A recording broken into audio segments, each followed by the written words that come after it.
Well, it's always fun to be back at ICL. I think all of us who have had the privilege of being here before regard this as a good gig. Um, and when I was here before, I didn't come equipped with prosthetic devices, but my hope is that in maybe a few months I'll get rid of this one and, as I was saying to my wife the other day, be bipedal again. Tom asked me last fall if I would do something, and he said he wanted to know if I would talk about what film people talk about when they see movies. And I thought that was a little bit like asking an economist to talk about what they talk about when they talk about the economy. Now, there are lots of problems with that. It depends a lot, as you know, on which economist you talk to, and which part of the economy they're talking about, and how they tend to look at it. And film is no different. So I don't pretend to tell you what film people think about, but I will try to talk about what I think about when I see movies, and maybe along the way talk a little bit about why I picked this one. And one of the reasons I picked it was just simply that it was, I thought it was approachable. It's close enough to what other people, what you see when you go to the movies. It is, unlike some of the films I fell in love with, it does strike you as a movie. I did teach a course that I told all of my students they would walk out at the end of every screening saying, "That's not a movie." And, but this is one that's clearly a movie, and it behaves the way we expect films to behave when we go to the theater. I thought I'd divide what I say today into two parts. And the first part, I really want to talk about just some mechanics. And the mechanics are things that all of us as film people think about. So this is maybe the closest I can get to speaking for film people. But I would spend a semester on this when I was teaching undergraduates, and so I'm only going to give you a little snippet. But I want to give you a couple of definitions at the start and a couple of things that I want to look at in the clips today, and I'll leave out a lot of the other things that I'm not going to think about. But first of all, I just want to talk about the notion of a shot.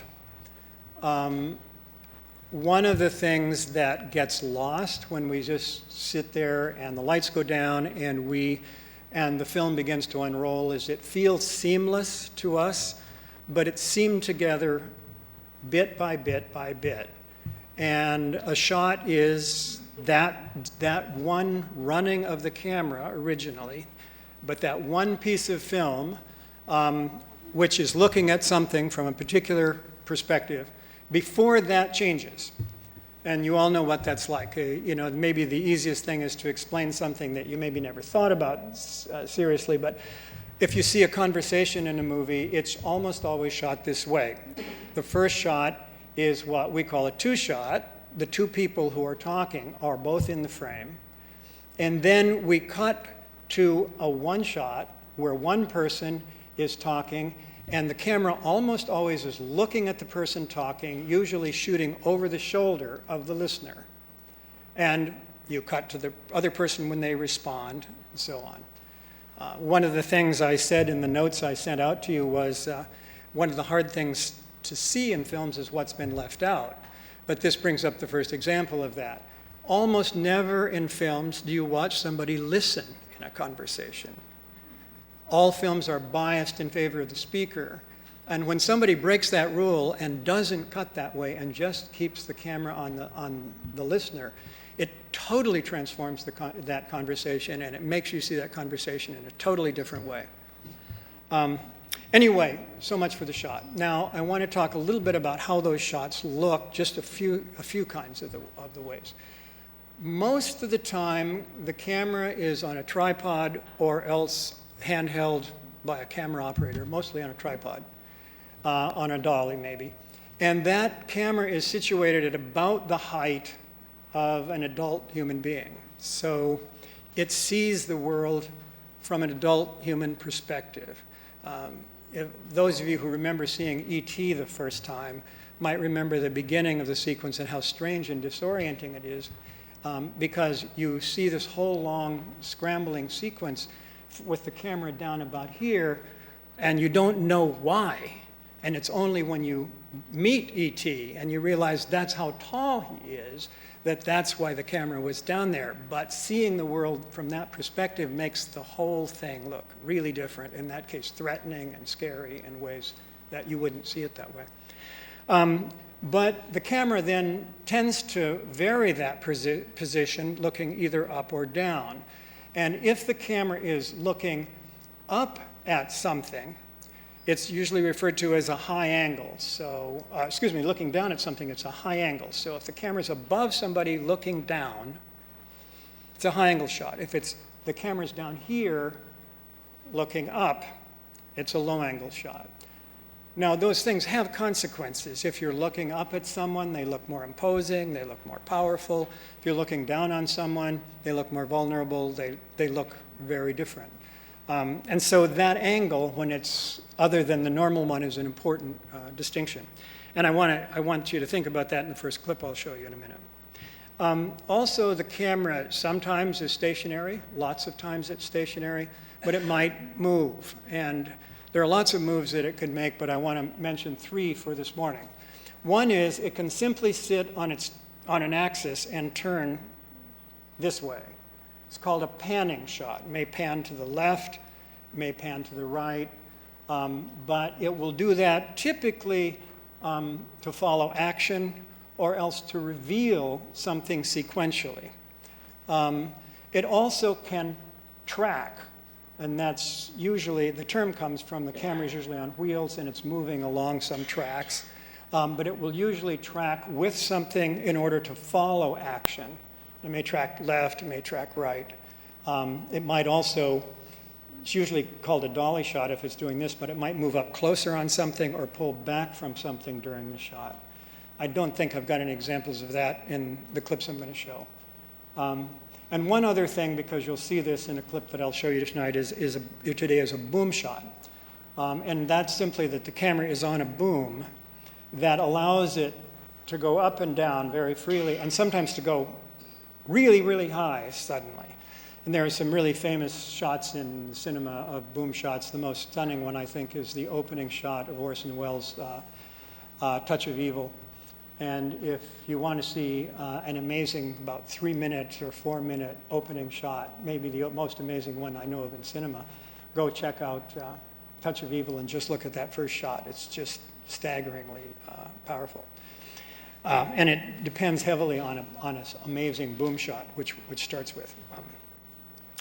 Anyway, what I want to do then is look at some shots and some bits from the Ballad of Little Joe in the first part, and talk about how it's shaping our perceptions. And then in the second part, after the break, I'd like to talk a little bit about how we might interpret, try to move to think about what the film is saying and what it's doing. But in the first part, I want to just talk about how it's saying, not what it's saying.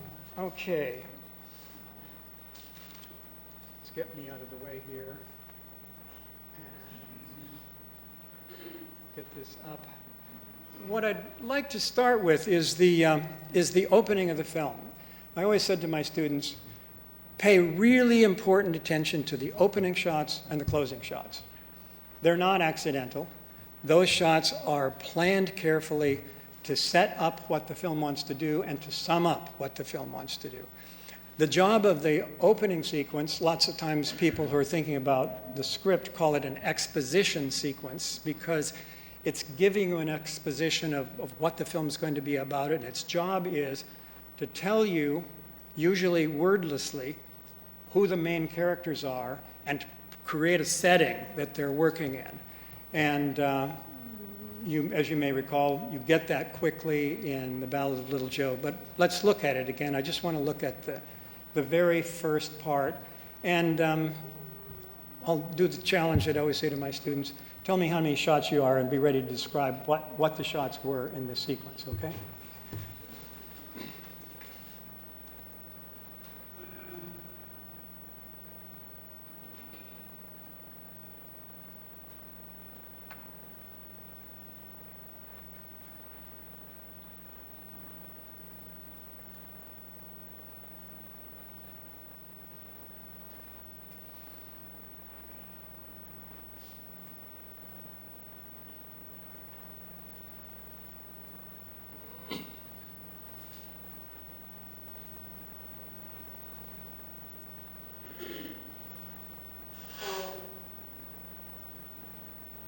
And you don't have to count these as shots.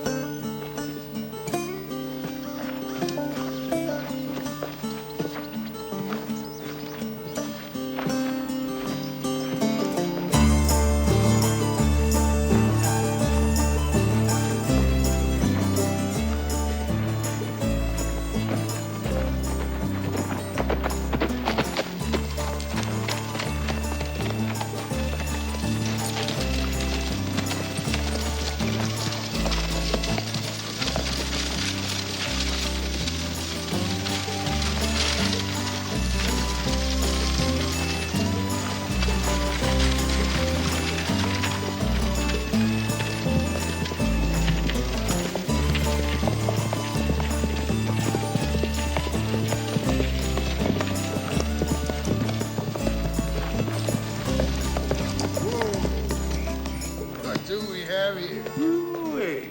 What's a pretty little filly like you doing traveling all alone? So long, little lady. Ah.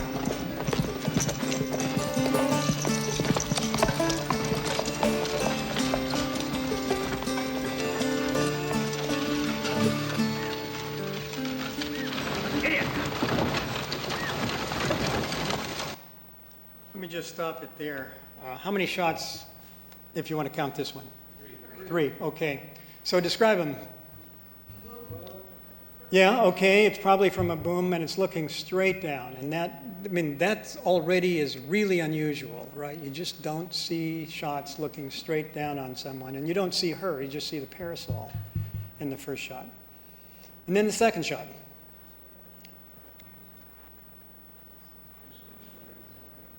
Pardon? Somebody courageous to speak out loud? Stationary tripod. Pardon? Stationary tripod. Stationary, yeah. And it's a telephoto shot. It's got a telephoto lens. So what it tends to do, the telephoto lens tends to collapse the distance. So it's squeezing everything up. So it takes those riders longer than you'd think to get to her because of that, the compression of that. But it allows you to think about them coming. It makes their approach insistent in a way that it wouldn't. They'd be small and in the background if it weren't a telephoto. So it makes these encounters, it sort of, in one sense, slows them down and magnifies them, I think. The other thing that strikes me about this, and this is because I'll reference something that will be important later, is it establishes that a woman walking alone on the road is the object of interest and clearly sexual interest and the gaze of males. The first guy who looks like he could be a doctor or a lawyer, maybe a minister, even stops and really gives her the look over. And the two other guys who come by are quite crude about it. And there's something threatening about that. And I'll mention that it's a very famous essay in 1975 written by a critic named Laura Mulvey, who argues that all of American traditional mainstream cinema comes from the male gaze. That movies are made largely by men, directed by men. They're about what men do. And Mulvey would say is the women are in the film to be looked at, first of all, by the male characters in the film, by the males in the audience, and by the crew. And in consequence, she would say if you're female, there's not much to look at in a movie in the same way as there is for men, unless perhaps you're gay. But that kind of gaze is a privileged thing that's reserved for men over and over in films, and that women are almost always reduced to being, in some sense, the object of the gaze. The movie's about getting the cattle to market, if it's a Western, or something else, but it's about what men do, and it's over when the males have finished their project or failed at their project. And the women are kind of around that. And this invokes that sense that Mulvey talks about. It doesn't seem surprising because it's describing what we expect movies to do. And let's continue this on just a little bit more.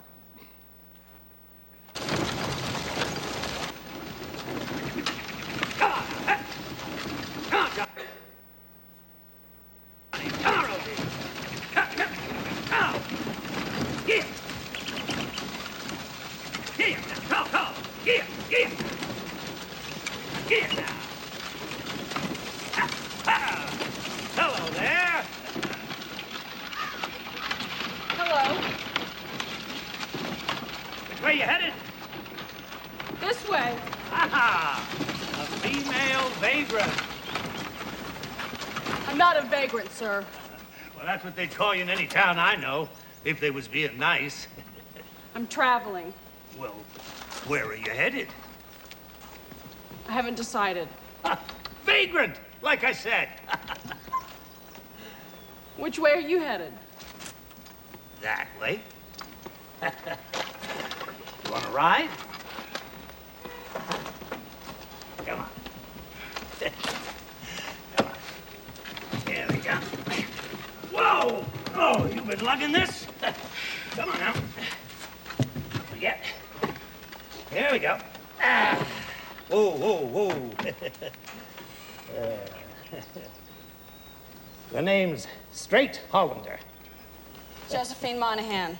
Very nice. Come on, come on. Okay. I want to just say a couple things about that and then look at the next sequence that I wanted to show. But actually, maybe it's taking more time than I wanted. I'll just summarize where I was going to go, and then we'll move on to another thing. This introduces Straight Hollander, the guy who she'll be with for a while, the peddler. It also establishes what seems to me might be a workable relationship for her. She might be in good hands, maybe not, but I think any viewer the first time is going to be a little concerned, but thinking maybe this is a rescue from the prying eyes and the prurient kind of thing she's run into so far. As we'll discover, though, in the next scene, it's not so easy as that. They set up for him to sell some goods, and she helps him. And if you remember, this is when the two guys who rode by her in the opening sequence return, and they say they want to talk to Hollander. He walks off to talk with them. And if you want to check me on this, you can go back and look at it again. But it's handled in an interesting way, and this is another one of those times when movies choose to let you see or hear things, or choose not to let you see or hear things. That sequence is shot mostly staying with with Josephine, and we see what she's doing with the woman who's thinking about buying the rocking chair. But she's curious and concerned about what might be happening over there with these two guys. But she can't hear what they're saying, and we can't hear what they're saying, and the film doesn't give us that information. So it keeps us in the dark along with her. But it's a little disturbing on the first go-around, don't you think? You don't like it, you're not sure about it, but it's easy to kind of forget about it. And we go into a nice, warm kind of evening scene where he asks her to read, and he hands her a book, and it's Hawthorne's The Blithedale Romance, and she starts to read from that. A passage about the Veiled Lady. We don't have any sense that that might be significant at the time, but later we'll realize that the Veiled Lady, in some sense in this movie, is Josephine, because she will be masked and hidden through the rest of the film. But that concealment of what's going on, not giving us the information, telling there's something going on, but not letting us see it, is part of the ways films draw us in. And they also drive us closer to Josephine, makes us feel what she's feeling, because we know what she knows, and we don't know what she doesn't know. Now, there's another sequence I'd like to look at, and I would like to look at where she enters Ruby City. It's a significant little sequence, but you may remember she rides into town and she meets two guys and talks to them.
Ruby City?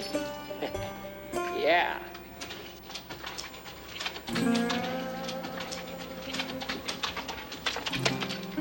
That's quite a scar.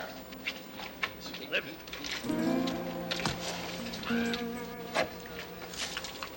I guess he must have come a long way, huh?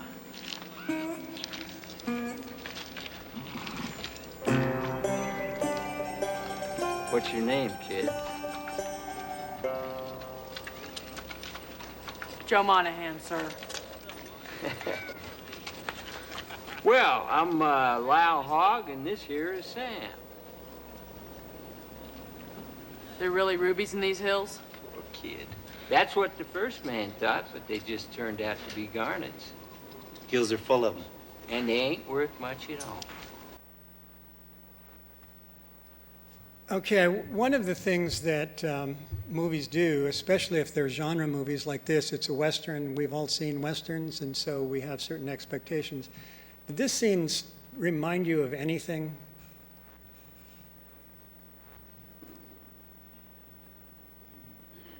To me, the big thing that struck me the first time I saw it and hits me every time is that hat is the hat Eastwood wears all the time in his movies, right?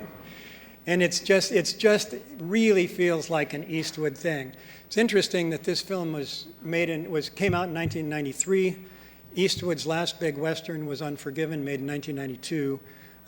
But this really seems to me consciously echoing Eastwood. And so it's not the man with no name here, it's really the woman with no name who's going to pass as a man. But that man with no name that he played in the Leone spaghetti westerns is, I think, referenced here kind of cleverly, and movies do that. They like to sort of they're made for people who like movies, and so they're made to make us have those feelings, and we kind of get self-congratulatory when we recognize them and say, oh, I see what they're doing, and that's part of the game that one plays. I'm going to skip ahead to a shot further on here, and it's a shot. I remember when I first watched the movie, I was like, first time I see a movie, I'm just deciding if I like it or not, and I usually am watching it pretty much the same way you do. I'm not thinking too much about shots, but I can never turn that off entirely. And in the first time I watched this movie, when I saw this shot, it just took my breath away. I thought, wow, this is incredible.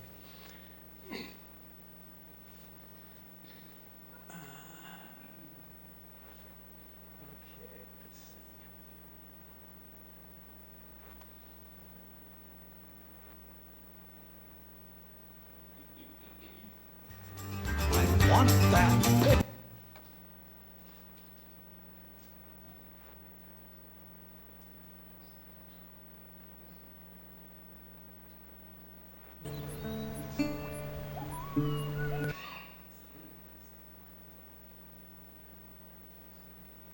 That's not where I want to be. Got it.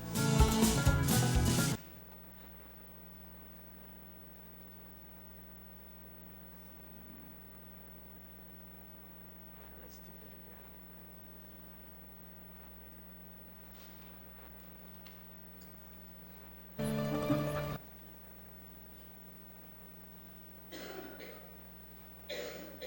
I'm sorry, I'm still messing this up.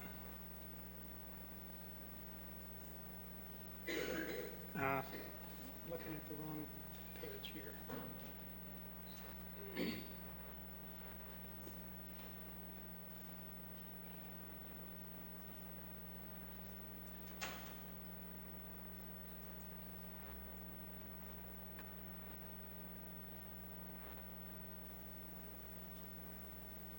This is the scene, of course, where Tin Man has first come to the cabin and she's being really difficult with him.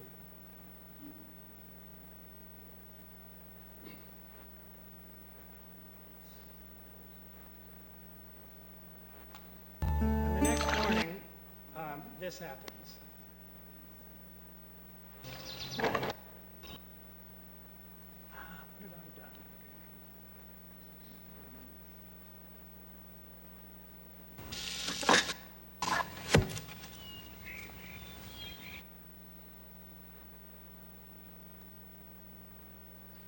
I'm sorry it's taking so long to do this. I keep messing this thing up today.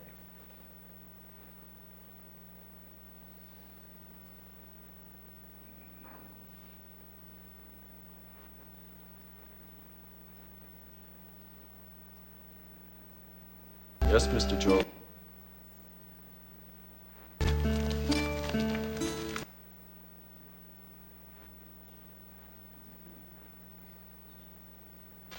Okay, now you kind of get the point I want, but this is the scene I want you to submit.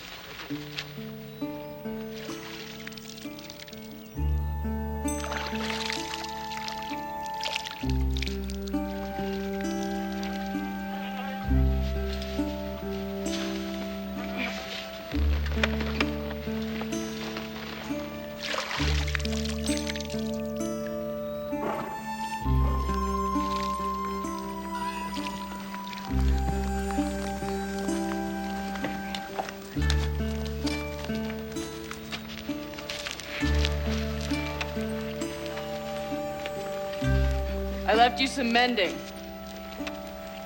Yes, Mr. Joel.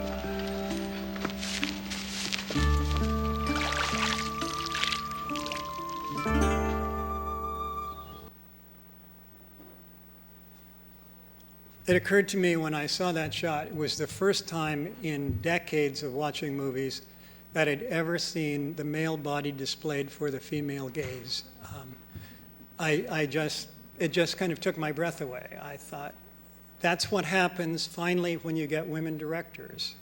But as far as I know, there are the other place where it happens, but it's always buried in some other place. Is within a plot is in the kind of Rambo movies, but they're not simply displayed for the female gaze. There's a certain more complex thing going on there. But in those kinds of action movies, they're also displaying the male body, but not quite like this one. That intake of her breath when she first looks, and we cut back to her reaction shot, and then when she's on the horse riding away and she kind of needs to cover for it and says, there's some mending for you to be done, but there's a little intake of breath just before that too. And we know what she's thinking. And it was, to me, that was just, there was like a shiver running down my spine, like I've never seen that before. And then I thought, from that moment on, the rest of the movie thought, this is really an interesting film in a way that I hadn't thought of until that moment. And I want to show you one other shot of that sort, and then we'll stop looking at shots. But this one.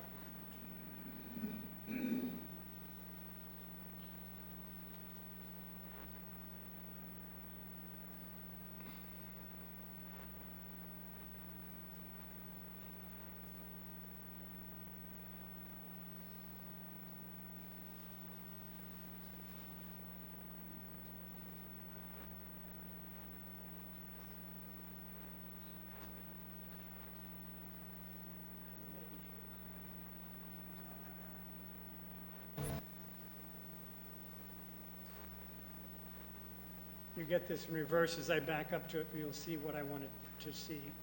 This is, of course, the ending of, this is a Western. And if it's a real Western, it has to have a shootout. We know that. And so this is the shootout. And if you'll remember, it started by Frank Badger, who she's riding with, who is impatient and impetuous and takes the first shot at the three-masked gunmen and kills one of them. Then she kills the second one with her pistol, and the other one turns to run, and she pulls out the Winchester, and we get this scene.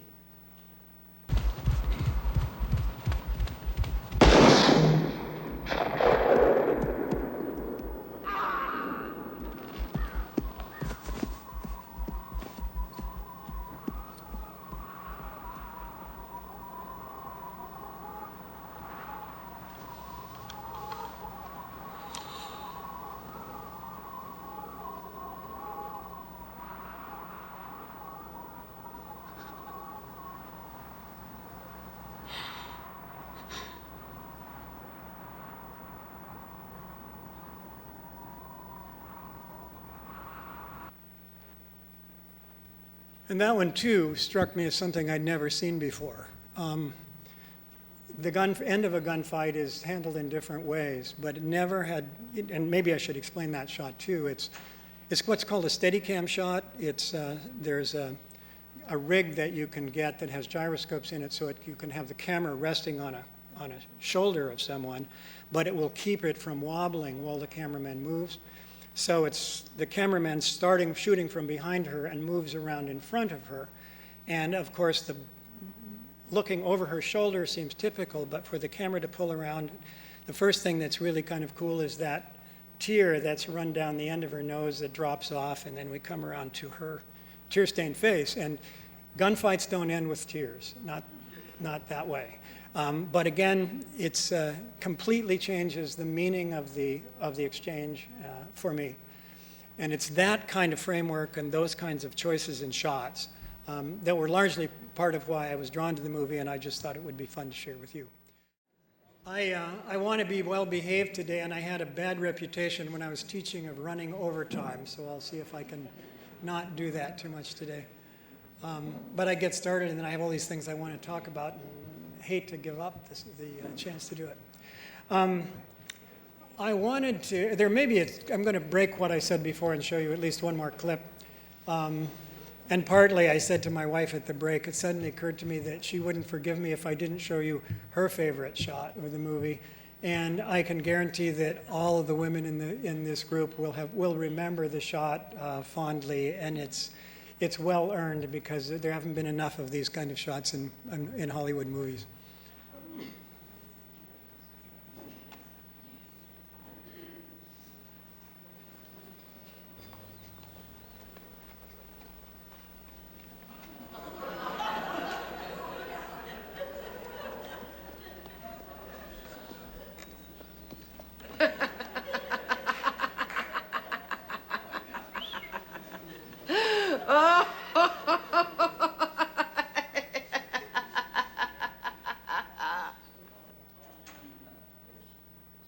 There's a quote in George Eliot's, Marianne Evans, of course, was really the real name of the writer of George Eliot, in her Middlemarch, a comment about one character in there. And my wife and I always felt like if people didn't know that George Eliot was a pseudonym and that this was really written by a woman, they could not have gotten past that paragraph without knowing this was written by a woman. And you know that this film was made by a woman with that shot in it. So I want to do one more thing up here just so we can talk about it, but I said at the beginning shots and ending shots I think are important, and I thought it might be good to go to the ending shot, so bear with me a second so I can get that up on the screen.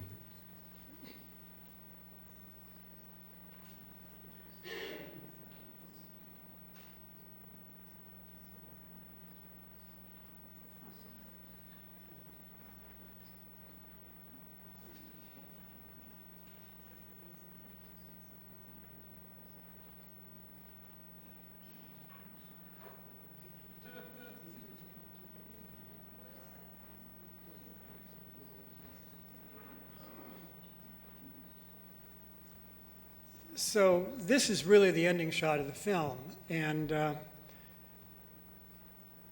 it's when it unrolls, we're not encountering this by itself.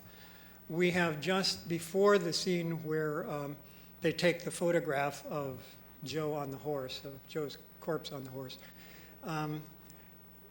There we have seen Frank Badger go back to Joe's cabin in a rage and trash the place. But he's given pause when he realizes he's knocked a bunch of photographs down, and he picks up that photograph, which is set up just like this, with the picture of the seated Joe Monahan on the right. On the left, do you remember what's there? It's a picture of the family, but probably in his trashing of the place, the glass is shattered, so we can hardly see the photograph in that version of that shot.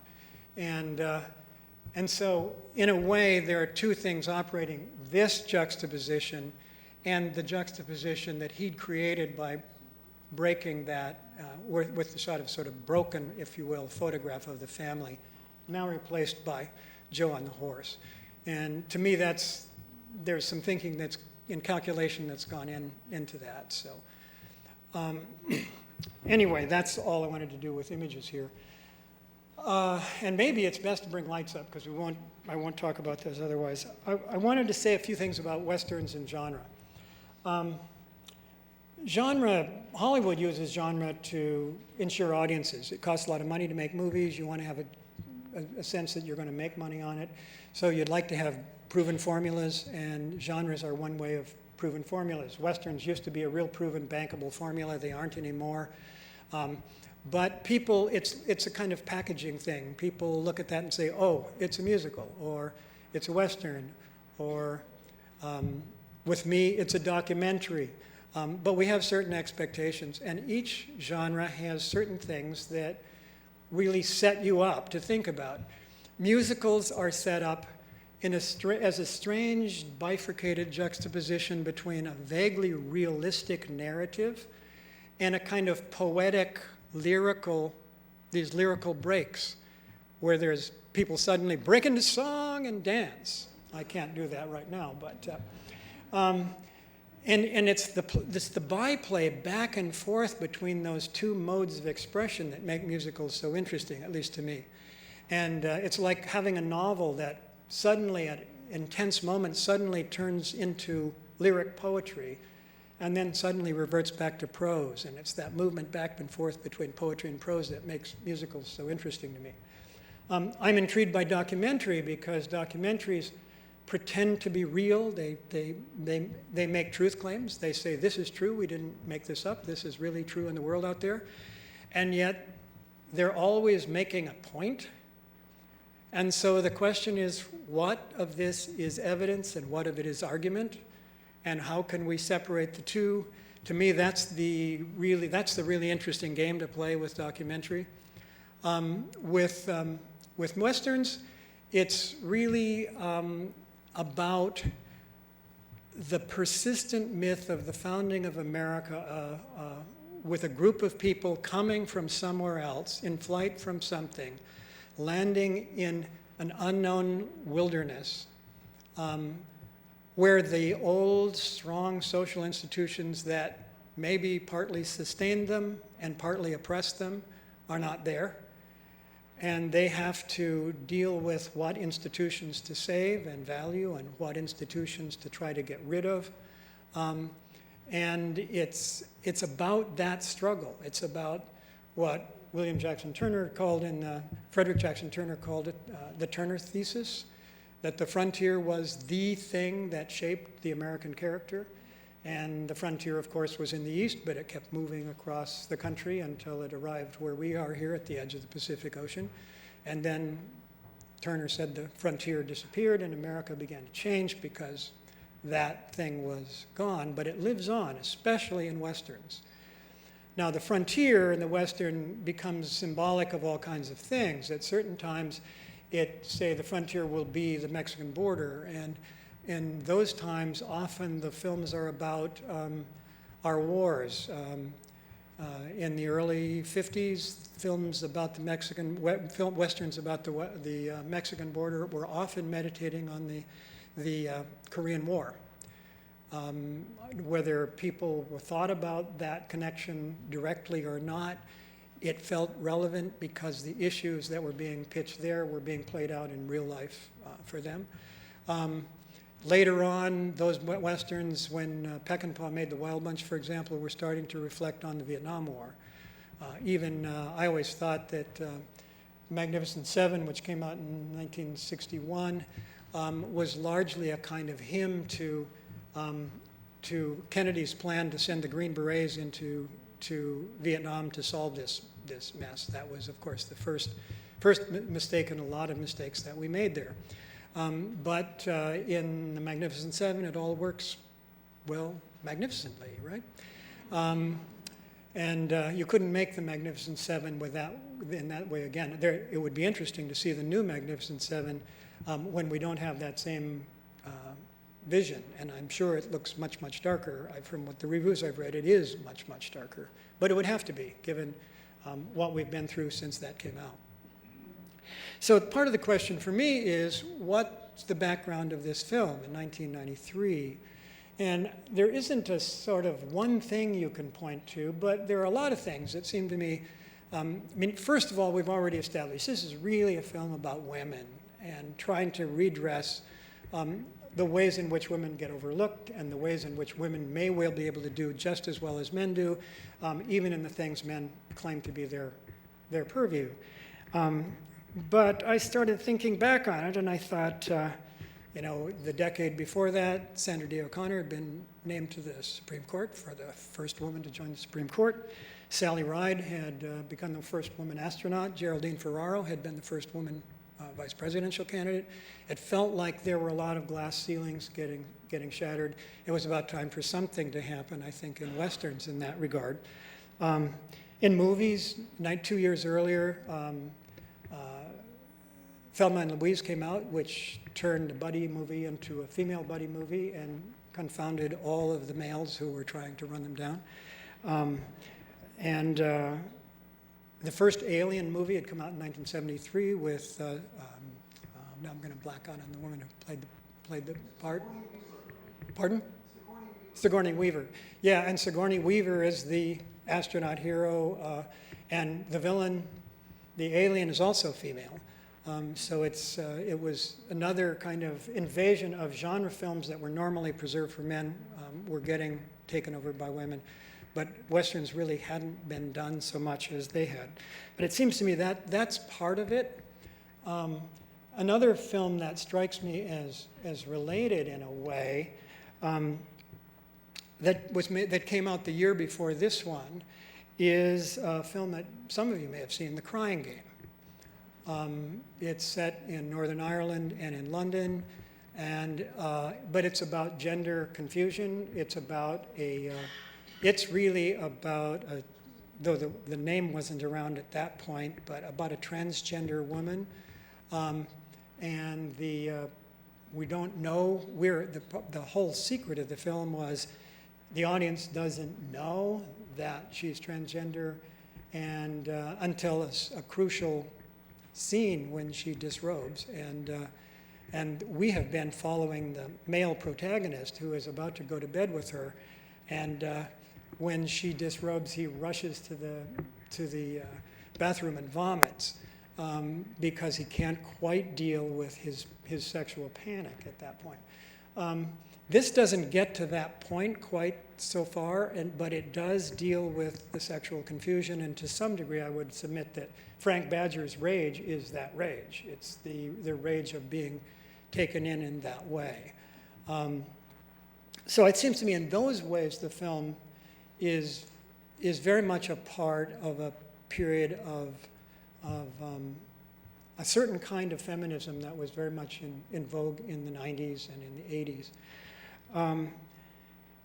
It's not just that, of course, operating there. One of the things that really strikes me about the film is the way in which immigration and immigrants are so critical to the film, and it just insists upon that kind of thing. Joe is obviously Irish, Joe Monahan, though clearly completely assimilated into American society and American culture. Her Irish roots are a long way back. The Addies are Scottish, and that's made very clear. Percy is probably Anglo-Irish, or Corcoran is an Irish name, but Percy is very much a traditional English name, and he's either part of that, comes from the Anglo-Irish ascendancy, the people from Ireland who had English roots and were able to be a part of the aristocracy during the British occupation over all those years. Or maybe he's just, his family had moved to England a long time ago. Certainly his accent is English. Then the Homesteaders are Russian. Tin Man, of course, is Chinese. The photographer, though it's not a lot made of it, it's got a clear Irish accent in the last scene. Straight Hollander must be Dutch, or at least from that the lowlands part of Northern Europe. And though she's just there briefly, there's Mrs. Dupree, who's a black woman, but of apparently some Creole connections, who runs the laundry in Ruby City when Joe comes back from sheep herding to the wedding of Mary. So there's just a lot of immigrants in there. And it's a film that in many ways seems to celebrate immigrants and is bothered in a way, it certainly seems timely for us right now, in that it celebrates what immigrants have brought to the United States, and it takes a dim view of people who are prejudiced against immigrants, whether they're dudes at the beginning, as they're picking on Joe for being a dude, or whether it's the persecution of Chinese immigrants, particularly through Tin Men. So that's obviously a major concern in the film. I think I mentioned in that list of things I said to you, watch for things that get repeated.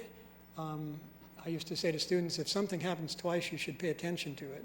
If it happens 3 times, you really better pay attention to it. Anybody think about that? There are, Joe is assaulted sexually. She gets away at the beginning before she begins dressing as a man. It's part of the reason she does. And of course, that leads directly to her scarring her face. Partly, one assumes, as a part of her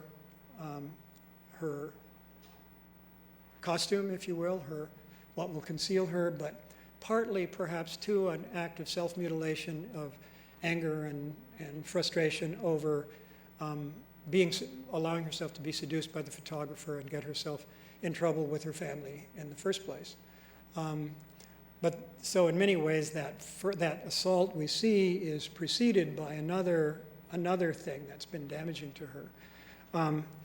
But of course, that's echoed again in Elvira's arrival in Ruby City, and the really, truly, what I think are a horrific kind of bacchanalia that takes place as everybody goes into to enjoy Elvira's body, ending up, of course, with a horrific attack that Percy makes on Elvira, and using a knife to scar her, so she is scarred, so it's a second scarring that comes from male violence on women.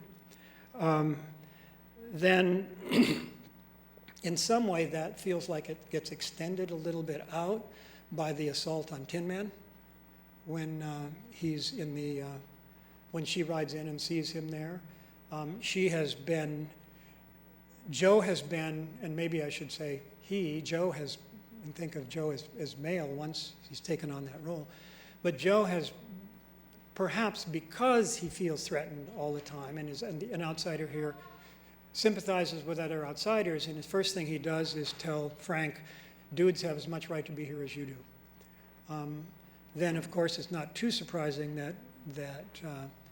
that he would take up Tin Man's case, and likewise takes up the case of the Russian homesteaders. In fact, the Russian homesteaders, there are several visits to the Russian homesteaders, and so that's another repeated sequence of things where Joe goes back after taking them there the first time. The second time, I think, brings a pheasant. The third time brings an orange. Do you remember that scene?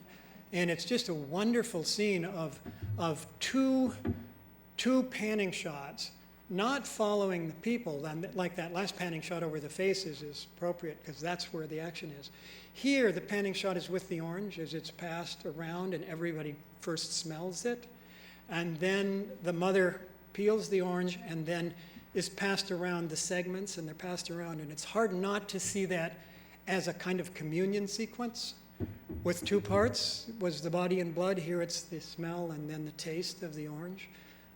But it feels like a sacred moment, and it's a celebration of not only the luxury of having that fruit out here in the wilderness, but also of their family's togetherness and of Joe's solidarity with them.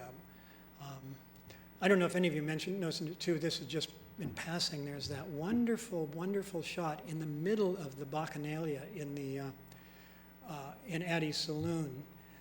Jo, in disgust and fear, leaves and goes to write a letter to her sister. And as we first see that, it's a close-up on a picture of Christ's body being taken down from the cross. Do you remember that? And then it pans down to her handwriting, and then her voiceover about what she's writing to her sister. And one of the thoughts I keep having is, why that picture? This is, the filmmaker put the picture there, remember, not somebody else. And and I have lots of thoughts about what that means to me, but I would leave it to you to think about it. And finally, the last assault is, of course, the murderous assault on the Russian family by the cattlemen's armed thugs. So that this is a film about assault on helpless people by people with power, and it's about how in an unregulated environment you get this kind of abuse, and Westerns are often about that kind of thing, but here it's coupled with an emerging and developing female sensibility that is toughened by its need to take up a male role, who's learned to handle a gun, and kills the marauding wolf, and now knows how to deal with predators, and deals with them, of course, in the final shootout. So it's about a kind of growing militancy for a woman to be able to fight back, and not only on the rights of women, but for other people as well. So there's a sort of merging of feminism and the rights of the downtrodden that the film, I think, makes arguments for. That's a really kind of broad sketch. I don't want to try to say that covers it all. There's lots and lots more I think you could do to tease that out, but it seems to me that's a kind of general pattern the film seems to ask us to follow, given its repetitions. And I mentioned earlier, I wonder what it would be like if that film were made today. I'm not sure it would be made this way, because we're not quite in the same place. But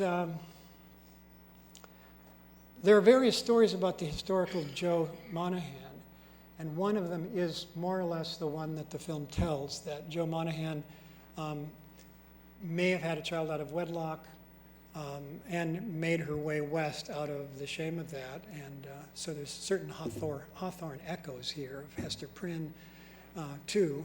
And, but there's another version, another issue that, and it's perhaps you begin to see these things when you have words for them, but there are some thoughts that Jo may have simply chosen to be a man, that it wasn't about an illegitimate child at all. Jo couldn't make the change and live as a man as she wanted to in the East, and the West gave her that opportunity to do so. And so I wonder if the film were made now, if it would be a transgender film, if it would look at her from a transgender perspective, because those are issues that are current for us today. But it seems to me it would be more timely, something else that you might do. Anyway, perhaps that's enough. We can have some time for questions. So let's go to that. Yes? Is there one up here?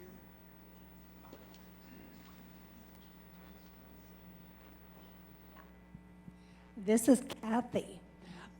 It seems to me that she would have been aware that she was male long before this took place. And yet we see a dainty lady walking down with an umbrella. Well, I would think that she would feel safer with all those males going by, that she would be as a male instead of a lady, what would make it more dangerous for her. Well, that depends on accepting the first part of the film is accurate. And we don't know that.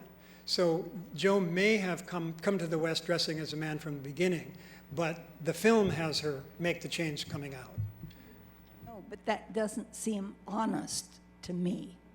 And it detracts from the entire movie when we start out. Well, the way I read the movie is she's always sees herself as female.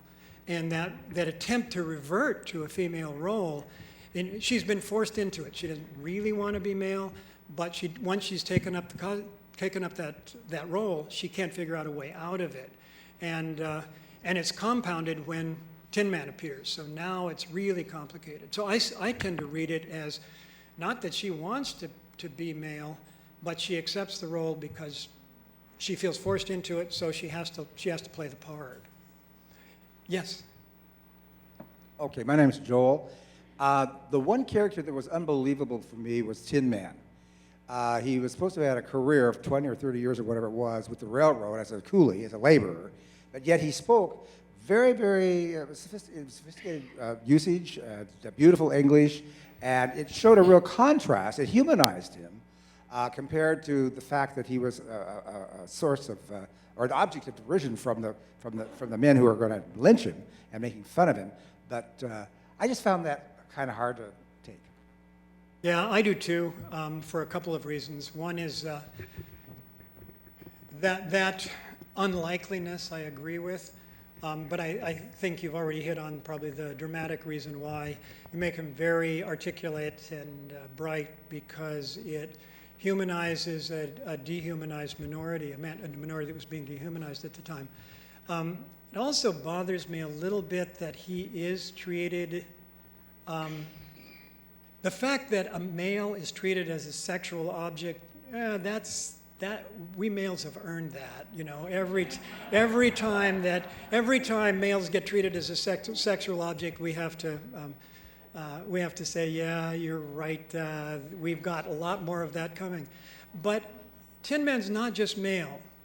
And his Chinese background is, I think it's more a film in that regard about gender than race and less sensitive about race and ethnicity than it might be. And I still wince a little bit. I have never talked with Chinese American friends about the film. I don't know if they've seen it, but I have feelings that they might find the portrait of Tin Man disturbing too.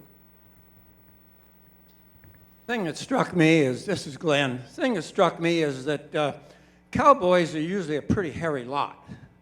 And she had such a smooth complexion, I thought it was quite interesting that she could carry that off as a male. Well, it's a movie. Partly, of course, too, and I don't know how the real Joe Monahan did it, because Joe Monahan apparently arrived in the West maybe early 70s and died, I think, in 1904. So she spent many decades in the West. And in the movie, it's set up sort of Joe as a boy, boyish, and people take Joe as a boy. But Joe ages, and then this dramatic problem comes up. Someone else was mentioning during the break, there are lots of those kinds of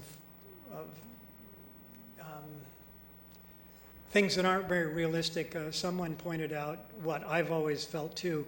That rifle shot is really bothersome for those of us who've shot rifles out in, well, for me, out in the woods, out in the open in Montana.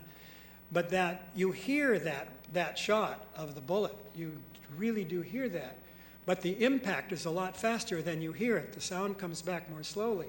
So to be true, that guy should fall off the horse, and then we should be hearing the sound. And it's just the reverse. The sound is first, and then the impact. But that's not the way we experience it.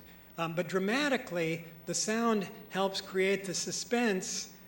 Did she hit or miss? And so I think it's there for dramatic reasons. It's not very realistic. But I never want to treat Westerns as documentaries. So,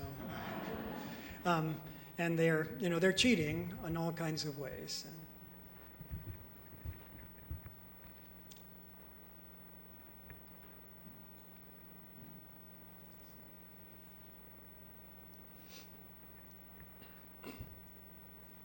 I'm Carolyn.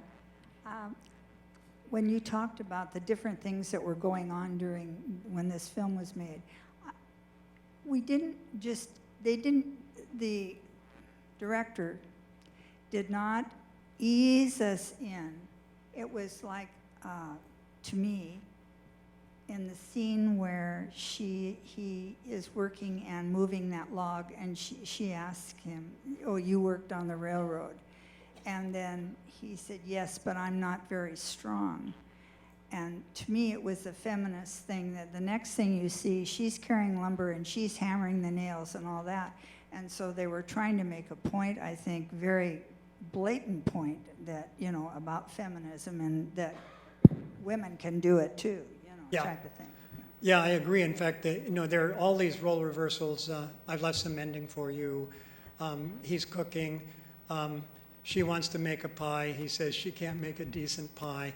It's all of these things that are, it glories in the role reversals. And that's part of the pleasure of the film, whether it's all realistic or not. And for me, I was talking with a couple of people at the break too, and about, do you just let movies wash over us and enjoy them, or does it ruin it to notice the shots and be analytical about it? To me, they're not mutually exclusive. And sometimes, in fact, the pleasure of the movie is at war with our intellect, and to me, that's revealing. And partly, it's an act of intellectual honesty to me, to say I'm enjoying something that is either not true, or in some ways maybe is even compromised. And so movies can make you enjoy things and sympathize with things that in real life you'd be appalled by. And to me, the reflection puts us in that place too. So, this kind of gets at that, for me, the bifurcated way of thinking about a movie. Of course, I go for all the same pleasures everybody else does, but there are other pleasures to have in reflection, I think. So, yes.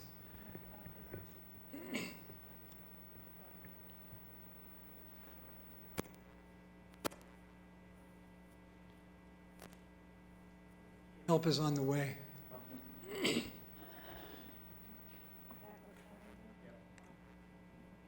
Sorry, I should have turned it on sooner. My question is this, comment is this, that the film with Sharon Stone, The Quick and the Dead, I thought was brilliant. She dresses up as a cowboy, but there's no doubt that she's a woman. And she goes through the whole movie tortured because of her background, her desire for revenge, and it slowly evolves little by little. I really think that is one of a brilliant movie, and I found this movie less honest than The Quick and the Dead, even though The Quick and the Dead was literally more allegorical than real, but I still found it a better film as far as women taking on male roles in order to do something, to achieve something. Do you know when did The Quick and Dead come out? I haven't seen it, so. With Sharon Stone? Oh, it's not a new film. It's been around a while, maybe 20 years ago. I think so. My assumption is probably later. It's not. I don't think it's early Sharon Stone, but she's really become. She plays certain kind of roles, and this fits that. I'll have to look at it. It'd be interesting to see what the date is. But I agree. I think this is a very sentimental film that felt somewhat less sentimental at the time. But does feel that way now. But I have a sentimental side. I can enjoy the sentiment, even though I think it's cheap in some places. So, 1995, so it's only 2 years later. So, thank God for Wikipedia. 95. Yes. Yeah, I'm Bob, and I like film and I like Westerns.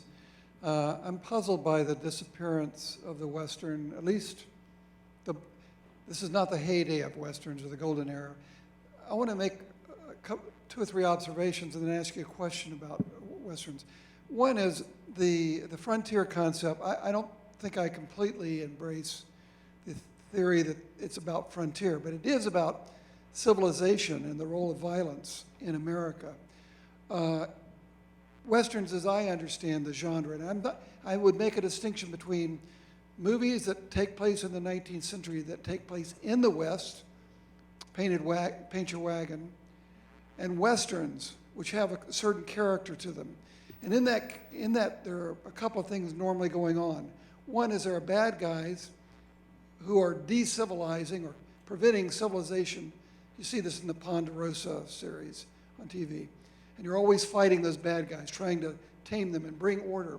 Usually the fight takes place outside of a civil order. And even when you have Wyatt Earp, it boils down to a family gunfight rather than regular law enforcement doing the job. So there's the belief that courage, character counts for far more than civilizing tendencies. Nature is often an issue, and even when nature isn't part of the struggle, nature is iconic in the West. That background scene defines the Western.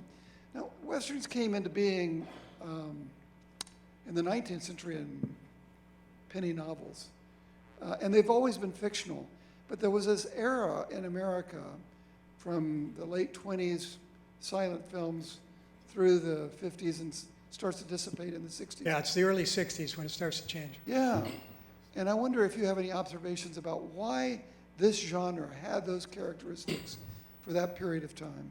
It's a sociological question, maybe. Well, it's a complicated one. There are a lot of books about it. I would recommend one book for people who are really curious. It's part of a trilogy of books by the same author, but a book called Gunfighter Nation. And it looks at Westerns from early days all the way up to, I think it came out in 1992, so it only gets to that point. But it's a really interesting attempt to trace the development of the Western against the social backdrop of the times. And it's a really, really good book. I don't disagree with much of what you said. Was sketching it in before very quickly, but for me, the frontier is that place where civilization is back there and nature, the wilderness is out there, and the frontier is this liminal space between those two things. But in any case, the change, I think, in the up until the 50s, often it's about character. I would disagree that it's not about institutions always, because there are a fair number of films in there where certain institutions are valorized. The first thing in Westerns that gets built in a town that's a good thing is a church and a school. Those things are always valorized in Westerns, and they're considered in Westerns as sort of sacred institutions. Other institutions are seen with much more suspicion, but those two are always seen as good things. Westerns are more or less pro-education, but that doesn't mean the hero is educated, and the hero is guided by a clear sense of moral duty in some sense. I've always said that the fact that Westerns valorize certain weapons, the six-gun is valorized because it's not just having it, it's being able to shoot it quickly and very accurately. So it's about taking out the bad guy with surgical precision with no collateral damage. It's a kind of fantasy, as we've learned in our recent wars, but that's the fantasy it's built on. And that's also why it focuses on the rifle, particularly the Winchester. If there's a shotgun, it tends to be used by the bad guys, or else it's a very late Western. Machine guns are almost always seen as a kind of corrupting thing and a bad thing, but these are not weapons of surgical precision.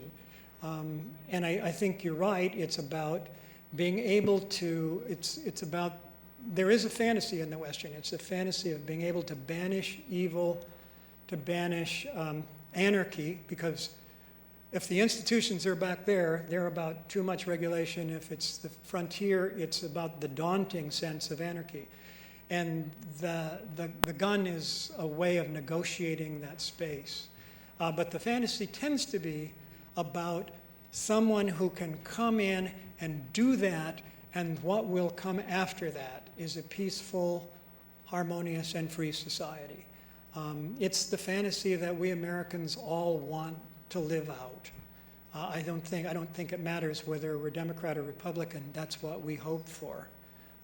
But it is really, many people would say this is the founding myth of America, that you can get away from that past and, if necessarily, violently oppose whatever is following you that's corrupting you and whatever lies ahead, and establish, well, a city on the hill, as it was put in our foundings.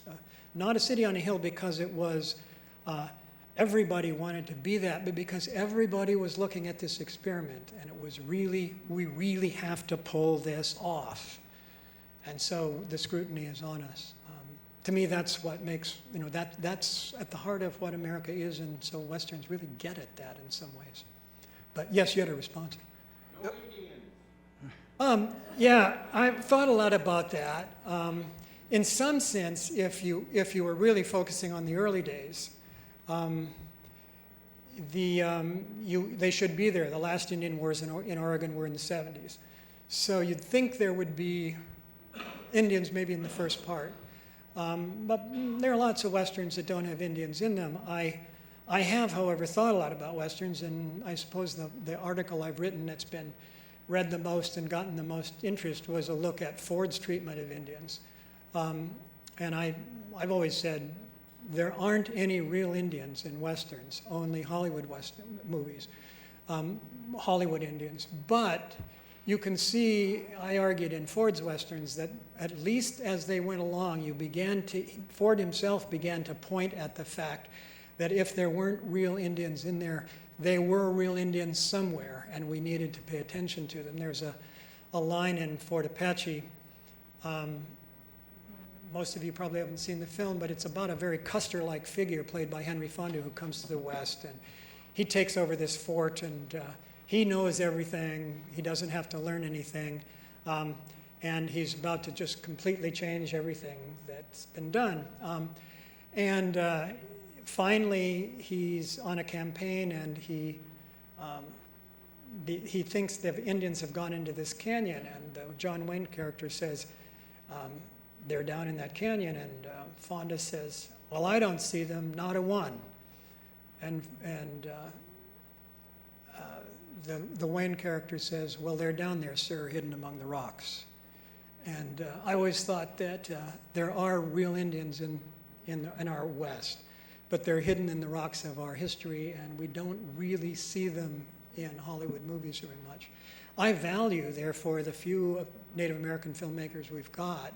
One of the last times I was in this room was for a screening of a film by Chris Eyre, who's from Oregon, and who his most well-known film is a film called Smoke Signals, and if you haven't seen that, drop everything and go out and see it. It's just a wonderful film by a Native American about life on the res, and he did it in collaboration with Sherman Alexie. It's based on Sherman Alexie's first book.